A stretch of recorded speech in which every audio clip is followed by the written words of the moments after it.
Sir, ഒരേ ഫ്രെയിമിൽ നിന്ന് പ്രേക്ഷകരെ ചിരിപ്പിച്ച അനവധി നിമിഷങ്ങൾക്ക് ശേഷം ഇന്ന് ശ്രീനിവാസിനെക്കുറിച്ച് ഓർക്കുമ്പോൾ മനസ്സിൽ ആദ്യം വരുന്നത് ഏത് ഓർമ്മയാണ്? അല്ല, പെട്ടെന്ന് രാവിലെയാണ് അറിഞ്ഞത്. ഞാൻ അന്വേഷിച്ചപ്പോൾ അമൃത ഹോസ്പിറ്റലിലേക്ക് പോകുന്ന വഴിയായിരുന്നു ഡയാലിസിസിന്. അപ്പോഴൊരു അസ്വാസ്ഥ്യം തോന്നിയിട്ട് തൃപ്പൂണിത്തുറ ഹോസ്പിറ്റലിൽ പോയി. അവിടെ വെച്ചാണ് ഇത് സംഭവിച്ചത്. നമ്മളുടെ അടുത്ത കാലത്ത് അമൃതയെ പോയിരുന്നു. എനിക്കൊരു സുഖമില്ലാതായപ്പോഴാണ് ഞാൻ പോയത്. അന്ന് അവിടെ അദ്ദേഹം ഉണ്ടായിരുന്നു, പക്ഷെ എനിക്ക് കാണാൻ പറ്റിയില്ല. കാര്യം അദ്ദേഹം ഒരു കാലിലെ തുടയിലൊരു സർജറി കഴിഞ്ഞ ICUവിലായിരുന്നു. ശ്രീനിവാസിനെ കുറിച്ച് ഞാൻ എന്താ പറയേണ്ടതെന്ന് എനിക്കറിയില്ല.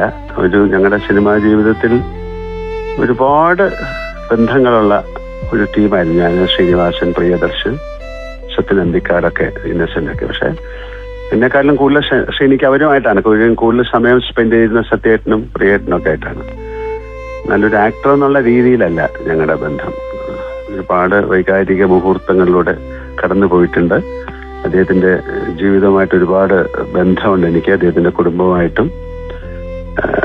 സിനിമാ നടൻ എന്നുള്ളതിലല്ല, ഞങ്ങൾ ചേർന്ന് ചെയ്തിരിക്കുന്ന സിനിമകൾ ഒരുപക്ഷെ മലയാള സൊസൈറ്റിക്ക് ഒരുപാട് സർക്കാസ്റ്റിക് ആയിട്ടുള്ള സിനിമകൾ സൊസൈറ്റിക്ക് നേരെ നമ്മൾ ചോദ്യം ചെയ്തിട്ടുണ്ട്. അതൊരു കാണുമ്പോൾ വളരെ തമാശ പടങ്ങളാണേലും അതിൻ്റെ ഉള്ളിലൊരു ഉൾക്കാമ്പുള്ള സിനിമകളായിരുന്നു ശ്രീനി എഴുതിയിരുന്നത്. സിനിമയെ വളരെ ഡിഫറെൻ്റ് ആയിട്ട് കണ്ട ആളാണ്. ജീവിതത്തെ വളരെ ഡിഫറെൻ്റ് ആയിട്ട് കണ്ട ആളാണ്. പ്രത്യേക സൗഹൃദം കാത്തു സൂക്ഷിക്കുന്ന ആളാണ്.